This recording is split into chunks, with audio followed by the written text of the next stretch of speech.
There's a new report out now that shows the sad state of the American economy, revealing throughout the Obama administration, for every dollar we have added to the economy, we've also added $2.30 to our debt.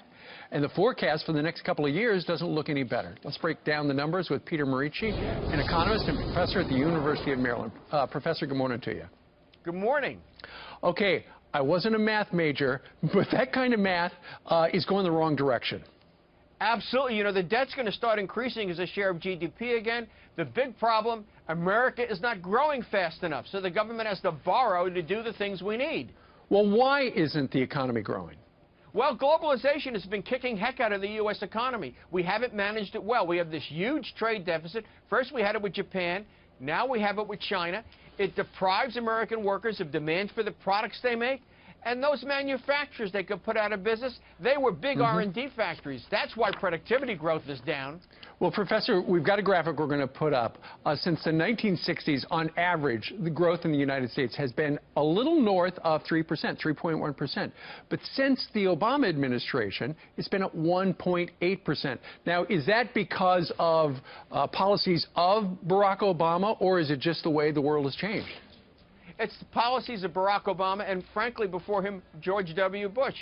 Yes, because they haven't done much about China manipulating the currency and sending lots of exports here. And also with Obama, you know, these regulatory policies that he's imposed, you know, volumes and volumes of regulations.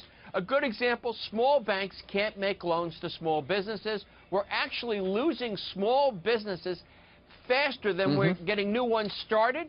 And, you know, they're really dynamos of innovation in ways that are very difficult to measure and see at times. You know what, Professor, as we look at the political landscape right now, there are two candidates who've been talking a lot about trade deficit and how things are rigged. And, of course, that is Bernie Sanders and Donald Trump, right?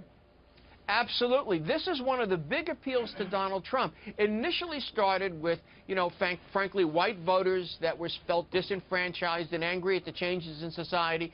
But it's broadened out because a lot of different folks are hurt by this trade deficit. Right. And, you know, on Sanders' side, I'm surprised he didn't do better in South Carolina with black voters simply because it's hurting them terribly, an awful lot. They haven't recovered from the financial crisis nearly as well as white Americans.